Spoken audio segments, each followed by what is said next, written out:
La persona que nos visita hoy es uno de los analistas políticos más influyentes de Chile. Vastos estudios, estaría rato largo repasando su carrera, su bibliografía. Es doctor en filosofía, bueno, en fin, lo recibimos.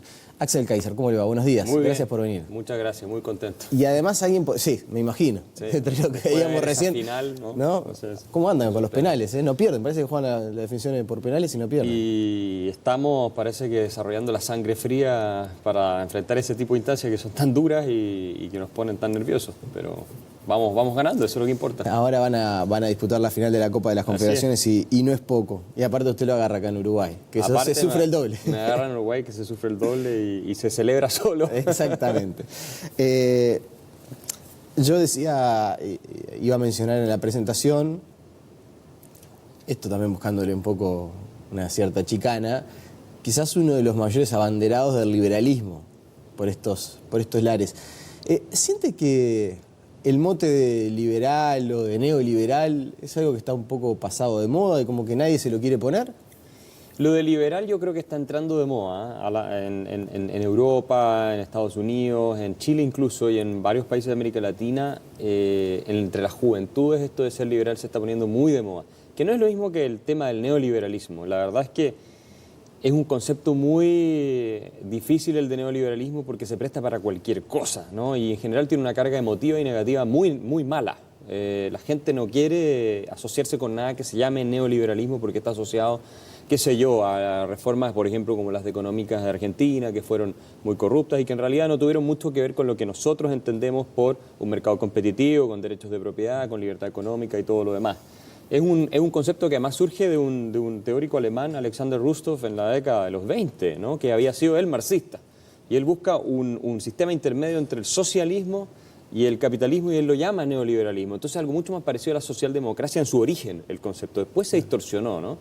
Pero lo que nosotros proponemos es algo muy simple, que es la fórmula del éxito que tiene a Suiza donde está, Nueva Zelanda, Australia, esos países, que son países que todos admiramos, y que es que los derechos de propiedad tienen que estar muy bien asegurados, la inflación tiene que ser baja, el gasto público tiene que ser moderado, los impuestos tienen que ser moderados, las regulaciones tienen que ser inteligentes, el comercio tiene que estar abierto, de manera tal de que trabajar se justifique para la gente, de manera tal que haya incentivos para que las personas salgan adelante, se creen puestos de trabajo, se creen emprendimiento, oportunidades y por tanto la gente además pueda entrar a trabajar, ir desarrollándose en el trabajo, incrementar sus ingresos y poder pararse sobre sus propios pies y darle un futuro a su familia. Esa es la fórmula que ha funcionado en todas las épocas, en todos los países que uno ve y admira, ¿verdad? Y que en realidad en América Latina, lamentablemente, muchas veces por cosas populistas, demagógicas y por un afán de redistribuir de manera ilimitada para satisfacer la clientela, vemos arruinado. Entonces va dejando allí un montón de frases en las que podríamos ir de a uno tomándolo así y profundizando en ellas, pero usted mencionaba el tema América Latina y es verdad, cuesta encontrar un ejemplo de gobierno liberal en América Latina, incluso en aquellos que no tienen un sesgo ideológico similar. Es cierto, pero si uno se va, por ejemplo, al caso, voy a hablar en este caso de mi país, que es Chile, es el país con el mayor ranking de libertad económica. Cuando uno ve el ranking de Fraser Institute, que es muy serio, muy prestigioso, es el país con mayor libertad económica en América Latina. El con menor libertad económica es Venezuela. Nos da una idea de que la libertad económica tiene un impacto, y eso está mostrado en esos estudios, sobre la calidad de vida de la gente, claro, sobre el desarrollo. Entonces, ¿el índice de libertad económica tiene correlación con ser un gobierno liberal? En el sentido de que hay ciertas instituciones que los gobiernos van respetando independientes si son liberales o socialdemócratas. O sea, por ejemplo, tú vas a tener una política de inflación controlada. Y eso es algo que en Chile los gobiernos de centroizquierda, de la concertación, después de la transición, ¿no es cierto?, del régimen de Pinochet a la democracia, ellos mantuvieron no solamente un banco central independiente con inflación baja, mantuvieron impuestos razonablemente bajos también, sino que además profundizaron, por ejemplo, la apertura comercial. Se eliminaron aranceles de todo tipo para permitir que el comercio fuera lo más libre posible. Hoy día Chile es uno de los países más integrados al mundo en términos de comercio libre, y eso lo hicieron los gobiernos de centroizquierda.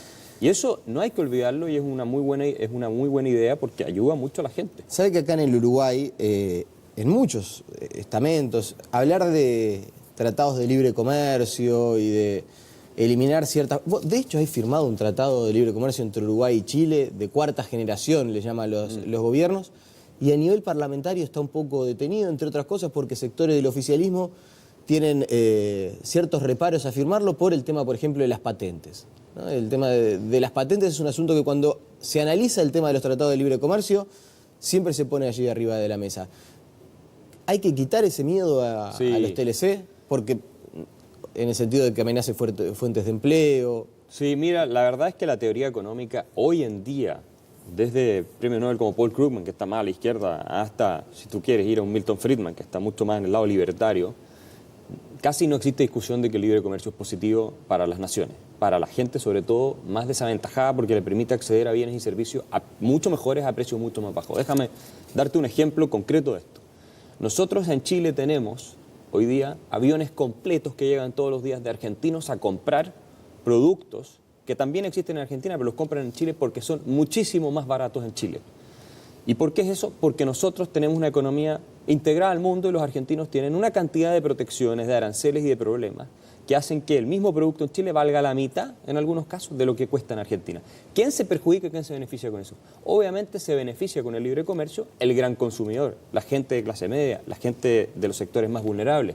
Y por otro lado, al abrir el libre comercio, tú lo que tienes es un desarrollo de la economía en base a todo lo que tú puedes importar que genera fuentes de empleo que son importantísimas.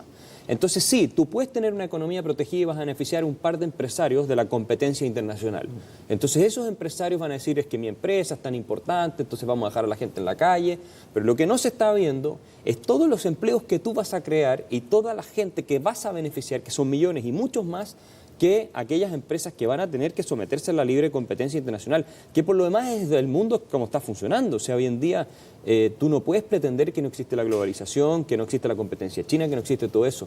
Y la verdad es que si uno la sabe usar, y el Chile es un ejemplo, no estoy hablando de un país como Singapur, que está muy lejos de aquí. Chile está al lado de Uruguay, y en Chile nos ha resultado muy beneficioso. Y ni siquiera la coalición de izquierda más dura en Chile cuestiona el libre comercio. Entonces, es algo que está incorporado en la cultura nacional, y esto de que tú puedas acceder a las mejores tecnologías, bienes y servicios extranjeros a los precios más bajos, es algo que ha servido para que el país, Chile, tenga el mejor índice de desarrollo humano de la región, tenga la menor índice de pobreza de la región, tenga el índice de desarrollo per cápita más grande de la región, y así sucesivamente. Entonces yo les recomendaría a los políticos uruguayos, primero, informarse bien respecto a lo que es el libre comercio, que es básicamente la libertad de cada persona de elegir qué quiere consumir en un determinado minuto, en qué se quiere gastar su dinero, y no tenerle miedo a abrirse a la economía, porque hay ejemplos muy cercanos que prueban que es exitoso. Estuve mirando varios videos suyos en internet, que de hecho hay cientos, sí, hay muchos, decenas, sí. Y uno de los temas que me parecía interesante plantear es cierta dicotomía que a veces se le plantea y usted hace argumentaciones muy firmes a favor de... alguien le podría decir, bueno, pero está bárbaro el tema del libre comercio, eliminar las barreras arancelarias, eso... Y Chile, en cuanto a la libertad económica, es uno de los países modelos en la región, sin duda. Ahora, alguien le podría decir, también es una sociedad desigual. Y vincular una cosa con la otra. Vincular una sociedad de libre comercio, abierta al mundo, con las desigualdades y las inequidades sociales que Chile no ha sabido resolver. A ver, ese es un muy buen punto, y resulta lo siguiente. Acaba de salir un informe del PNUD, de las Naciones Unidas, sobre el tema de la desigualdad en Chile. Y lo que el informe muestra es que la desigualdad ha caído sustancialmente en los últimos 30 años. Nunca en la historia Chile ha sido menos desigual que lo que es hoy. Esos son los informes, tomando en consideración el índice Gini agregado. Y si uno toma en consideración el índice de 10-10, por ejemplo, que gana el 10% más rico versus el 10% más pobre, Chile hoy es mucho menos desigual que antes. O sea, la igualdad se ha incrementado de manera importante. Lo mismo si uno toma el índice 10-40, el 10% más rico versus el 40% con menos ingresos. Es más, hay un economista uruguayo conocido, Claudio Zapelli, que es profesor en la Universidad Católica de Chile, un gran economista, y él hizo un estudio muy profundo en Chile respecto de la desigualdad por generaciones. Porque una cosa es el promedio y otra cosa es ir viendo cómo va evolucionando a través del tiempo. Y él ha llegado a la conclusión de que Chile se acerca como ningún otro país latinoamericano al ideal de un país más igualitario y con mucha movilidad social. Es decir, con este sistema de libertad económica es que Chile no solo ha derrotado la pobreza, ha incrementado los ingresos de todos, ha disminuido obviamente las brechas, sino que ha generado una movilidad social que en este minuto, por ejemplo, es superior a la que tiene Uruguay, donde se dice que Uruguay es muy igualitario y todo, pero ¿qué es lo que está pasando muchas veces en este país? Que ahí parte el capital humano que se va del país, porque los impuestos son muy altos, en fin, se van a nosotros, tenemos muchos uruguayos en Chile trabajando, ¿verdad? Capital humano, que es importante, que podría estar acá y haciendo una contribución, y eso te aumenta la desigualdad, porque claro, si tú tienes un Steve Jobs en Uruguay, obviamente aumenta la desigualdad, tú tienes una persona que está ganando mucho, pero nadie puede decir que eso, por definición, es algo malo, es algo que contribuye a que el país salga adelante. Eso por un lado, y por otro lado, si uno examina el sistema de educación hasta la educación terciaria, universitaria, lo que tienes es que en Uruguay, por ejemplo, comparado con Chile, tú tienes un 40% menos, 36%, 37% terminando la secundaria, en Chile es más de un 80%. Y después tiene un sistema muy regresivo de educación superior versus Chile, que es un sistema más bien progresivo aún.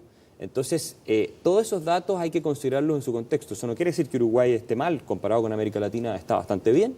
Hay otros indicadores que son muy buenos. Y ahí te doy otro indicador. Chile, en el ranking de competitividad global del World Economic Forum, está número 33. Uruguay está número 73. Y eso es un grave problema desde el punto de vista de atraer inversiones para que exista desarrollo económico, crecimiento económico, que es por lo demás de donde el gobierno saca sus impuestos para poder financiar la política social. Ahora estoy viendo la locura que quieren grabar Spotify y Netflix, me parece totalmente fuera de cualquier contexto poder intentar hacer algo así. ¿No le entra en la cabeza a mí no me entra en la cabeza. Yo creo que en Chile habría un paro nacional si alguien intentara grabar Netflix y Spotify. ¿Por qué no graban YouTube, WhatsApp y después empiezan a grabar Instagram y todos los servicios que se ofrecen gratis en Internet, incluyendo Skype y todo lo demás? Me parece una locura. Entonces, si tú no tienes crecimiento económico acelerado, la recaudación de impuestos, que es lo que está pasando en Chile ahora, producto de ciertas reformas del gobierno de Chile, cae. Eso es una realidad. Mire, la política social la financian los privados. Y los empleos los crean los privados. ¿Y la financian los privados cómo? A través de los impuestos. Y si tú a los privados no les dejas el espacio y el oxígeno para respirar y poder hacer negocio y que les vaya bien y tener incentivos para poder hacerlo, entonces el gobierno se va quedando sin dinero. Y empieza a quedarse sin dinero, se empieza a desesperar y empieza a endeudar el país. Uruguay en este momento tiene un 70%, casi un 60 y tanto por ciento de deuda sobre el producto. Un déficit fiscal que es más alto de lo tolerable y que no es acumulable en el largo plazo sin entrar en algún minuto en ciertos problemas.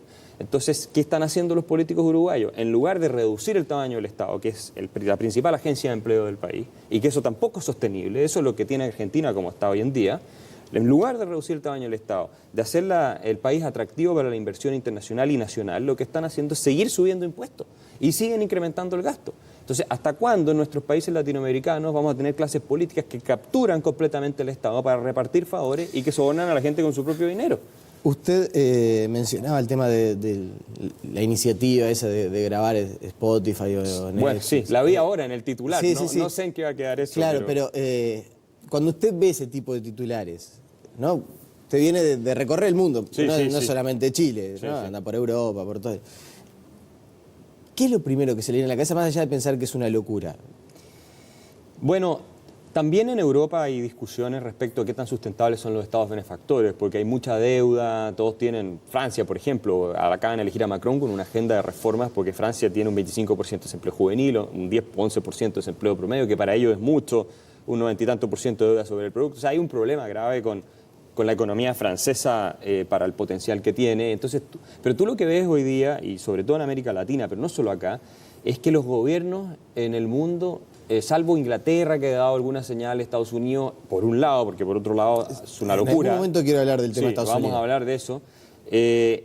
No paran de meterle la mano en el bolsillo a la gente. ¿Hasta cuándo vamos a seguir pagando impuestos por servicios que además son pésimos en el caso de Latinoamérica? ¿No es cierto? Tenemos impuestos europeos y tenemos servicios prácticamente africanos. O sea, ¿en qué está quedando todo ese dinero? ¿Hasta cuándo nos van a seguir justificando que falta dinero para seguir financiando servicios que son, en muchos casos, pésimos, de pésima calidad? Y después se encuentran escándalos de corrupción, despilfarros de empresas públicas que de miles de millones de dólares. Esto no solamente ha pasado en Uruguay, ha pasado en Brasil, ni hablar de Brasil, ha pasado en Chile, ha pasado en distintas partes. ¿Hasta cuándo nos meten la mano al bolsillo? Déjenos a nosotros con nuestro dinero, porque al gastar nosotros nuestro dinero también generamos empleo, generamos demanda. Vamos y le damos trabajo al señor del restaurante, vamos y le damos trabajo al que vende los autos, invertimos el dinero y generamos empleo. Nosotros sabemos mejor qué hacer con nuestro dinero que los políticos con nuestro dinero. La prueba está que hay que ver cómo está América Latina para darse cuenta de que la fórmula de pasar el dinero a los políticos en general no es una buena fórmula. Y por lo tanto, esta es una discusión que se está dando no solo, digo, insisto, en América Latina, también en Europa hay mucha discusión en torno a cómo bajar impuestos. Suecia bajó hace poco tiempo el impuesto a las empresas, por ejemplo.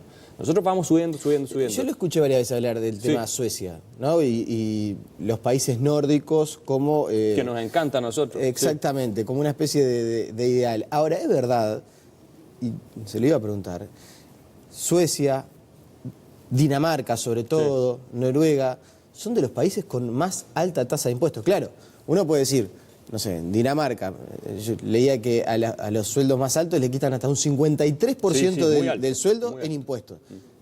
Claro, los servicios son de otro nivel, ¿no? La devolución en cuanto a servicios. Ahora, usted hace una fuerte defensa de no nos toquen el sueldo, dejen que nosotros hacemos con nuestro dinero y nosotros lo vamos a reinvertir y va a ir mejor. No es el caso ni de Suecia ni de Dinamarca, donde el retiro de dinero de los salarios y los impuestos son muy altos. A ver, primero hay que distinguir. Suecia y Dinamarca son países que se hicieron ricos con impuestos muy bajos y con estados que no eran, en el caso sueco, hasta que se creó el estado benefactor, porque existe este mito de que Suecia siempre tuvo un estado grande. No es verdad. Con un estado muy pequeño, más pequeño que el estado chileno hoy en día, el estado sueco, cuando Suecia se convirtió en el país con el cuarto ingreso per cápita más alto del mundo y uno de las distribuciones más igualitarias del mundo. O sea, que no hay una correlación entre tamaño del estado e igualdad de ingresos, una cuestión que tiene mucho que ver con la cultura, con la homogeneidad de la sociedad, con sociedades pequeñas, etcétera. Después empieza a crear el estado benefactor de los 50 en adelante Suecia. Cayó al número 14 en términos relativos de ingreso per cápita en el mundo y en los 90 el sistema sueco terminó quebrando. Y lo que hicieron los suecos es reformar su sistema y es cierto, todavía son un país de impuestos altos, especialmente los salarios tienen impuestos altos y por eso hay mucha gente que se va de Suecia. El fundador de Spotify, que es sueco, se fue de Suecia, por ejemplo, pero dentro de todo tienen un sistema en el cual introdujeron el subsidio a la demanda, es decir, gran parte del sistema escolar sueco hoy día, por ejemplo, funciona con vouchers, no funciona que el Estado, son colegios privados, que el Estado subsidia a los padres para que puedan enviar a su hijo. Lo mismo pasa con servicios de salud o lo demás. En el caso de Dinamarca, que también se hizo rico de esa manera, y son muy productivos, productividad que nosotros los latinoamericanos no tenemos. Entonces, tener la productividad latinoamericana y beneficio europeo es otra cosa. Bueno, pero en el caso de Dinamarca, ellos tienen un sistema laboral, por ejemplo, muy flexible. Uno de los problemas que tiene Uruguay, si uno ve el World Economic Forum, es que su mercado laboral es extraordinariamente rígido. No está ni entre los 100 países del mundo en términos de competitividad laboral. Es una catástrofe venir a Uruguay a contratar gente. En Dinamarca, la competitividad global laboral es mucho más flexible que en Uruguay. O sea, el Uruguay es más proteccionista en materia de mercado laboral que Dinamarca. Y eso obviamente no puede ser. Nosotros tenemos en América Latina otra cultura, eso también no hay que olvidarlo. Es cierto que ciertos esquemas benefactores pueden funcionar en países nórdicos, no por eso van a funcionar en nuestros países, donde tenemos gobernantes más corruptos, tenemos otra ética del trabajo, el World Economic Forum lo muestra claramente, tenemos otros índices de eficiencia en el gasto público, etcétera. Entonces, si uno va a los indicadores de libertad económica y ve el caso de Dinamarca, Noruega, que por lo demás tienen petróleo, mucho lo financia gracias al petróleo que han descubierto, y Suecia se da cuenta que están entre los países con mayor libertad económica del mundo, porque entre otras cosas tienen una protección férrea a los derechos de propiedad, tienen, según el caso, mercados laborales más o menos flexibles, tienen índices de inflación muy bajos y tienen regulaciones sensatas y están comercialmente integrados al mundo, no tienen en general proteccionismo comercial. Sobre todo lo que tienen es una gran eficiencia en el gasto, muy eficiente, que me parece que muchas veces no se habla de eso, se habla mucho de cuánto nos sacan o cuánto pagamos de impuestos, qué tan rígido, qué tan y no hablamos casi nada, cuando la discusión se da en este sentido de me sacás mucho, me sacás poco, en cómo me devolvés el servicio de lo que me estás sacando. Lo que ocurre es que, a ver, yo no soy partidario. Yo lo escucho muchas veces a usted hacer hincapié en cuánto nos sacan y muy pocas veces hablar de la eficiencia de lo que nos devuelven. Eso es por dos razones. Primero, porque yo creo que las personas tenemos derechos sobre los frutos de nuestro trabajo. Los que nos tienen que a nosotros justificar por qué nos van a quitar lo que nos hemos ganado con nuestro esfuerzo son los políticos, que lo quieren redistribuir o lo quieren gastar, vaya a saber uno cómo. Ellos tienen que justificarlo. Es mi propiedad, yo me la gané con mi esfuerzo. Está bien, si hay cosas públicas que pagar, obviamente hay que pagar impuestos, pero justifique usted, y esta es la mentalidad del americano, justifique usted la conciencia de contribuyente que nosotros no tenemos. ¿Por qué me quiere sacar dinero? Y de ahí viene la segunda parte. ¿Cómo lo va a gastar? Entonces, ¿qué pasa? Yo siempre pongo la analogía con un motor que está quemando aceite. Los estados latinoamericanos son motores que queman aceite y tiran un humo negro espantoso. Y la solución que te proponen los políticos nunca es vamos a ver por qué el motor está quemando aceite para que no queme tanto aceite. Lo que te proponen es vamos a sacar más aceite. ¿Y quiénes somos los que tenemos que fabricar el aceite? Nosotros, los que trabajamos todos los días, que nos dejan cada vez con menos en el bolsillo para poder financiar la quemazón de aceite. ¿Y por qué no hacen el arreglo del motor? Porque es políticamente caro, porque tendrían que echar de empleados públicos, porque tendrían que privatizar empresas estatales, porque tendrían que pelearse con sindicatos, tendrían que hacer una serie de cosas que no van a hacer porque los políticos están ahí en general, obviamente pensando en salir reelectos. Y una empresa que no sea pública, tengo que entrar muy en el lado fino de lo que es Uruguay y quizás ahí lo pongo en una situación incómoda, pero muchas veces se justifica desde el gobierno. A ninguna empresa privada le serviría llevarle energía eléctrica a un poblado de 300 personas en el medio rural. Sí. Entonces, como nosotros pagamos un costo de energía eléctrica, le estamos dando ese servicio a un uruguayo que en otras condiciones no lo tendría. ¿Eso no es justificable, el fin social de la empresa estatal? No, puede haber una justificación por ese lado, pero pongamos el caso de Santa Cruz de la Sierra en Bolivia. En Santa Cruz de la Sierra en Bolivia, en general, las empresas que se han dedicado a proveer de electricidad a sectores más bien aislados y también a agua, digamos, son privadas, son cooperativas privadas. Que el Estado ha ayudado, ha apoyado, ha sido una colaboración público-privada, poniendo, por ejemplo, el tendido, pero la provisión del servicio lo hace una empresa privada. Entonces, no necesariamente, aunque a veces puede ser que haya un interés de ese punto de vista, y yo tampoco lo voy a discutir, pero no necesariamente tiene que hacerlo solo o lo puede hacer solo una empresa estatal. Hay experiencias, no muy lejos de aquí, que prueban que las organizaciones voluntarias, cooperativas privadas, pueden satisfacer ese tipo de necesidades sociales también.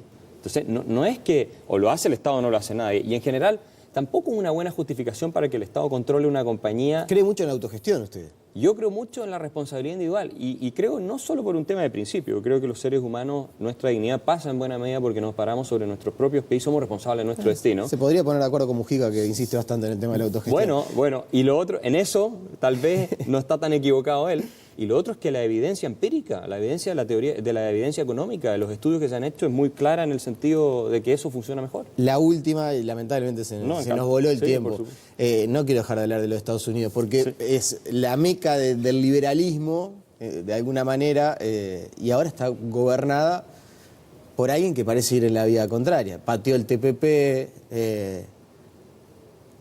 También es verdad que desde el liberalismo muchas veces se pregona el liberalismo fuera de fronteras, pero el proteccionismo dentro del sector agrícola en Francia, bueno, en fin. No, eso es terrible, claro.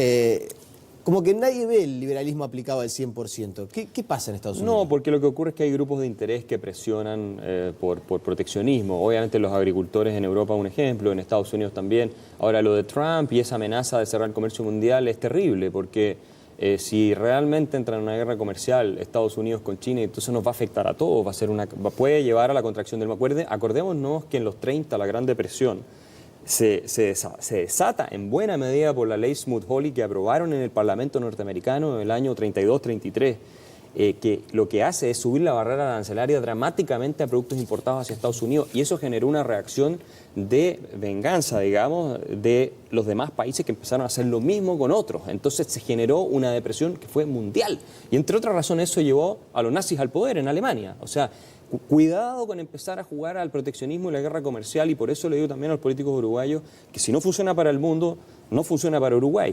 Y Trump lamentablemente cayó en esa retórica que es proteccionista y que es muy del espíritu de lo que fue el movimiento fascista en la Europa de los 20 y los 30. O sea, era la idea de cerrar las economías para producir adentro. Entonces, Trump ha tenido lamentablemente este tipo de discurso. ¿Hasta qué punto los va a llevar a cabo? Porque lo que dice una cosa, lo que hace después es otra. Eso es otra discusión. Lo que sí creo que donde puede haber una línea un poco más positiva es en bajar impuestos, que es lo que él estaba diciendo. Y ahí hay estudios que dicen que si los baja va a subir la recaudación por el crecimiento económico. Axel Kaiser, le agradecemos muchas gracias a su presencia esta mañana. La pausa y seguimos con muchas más noticias.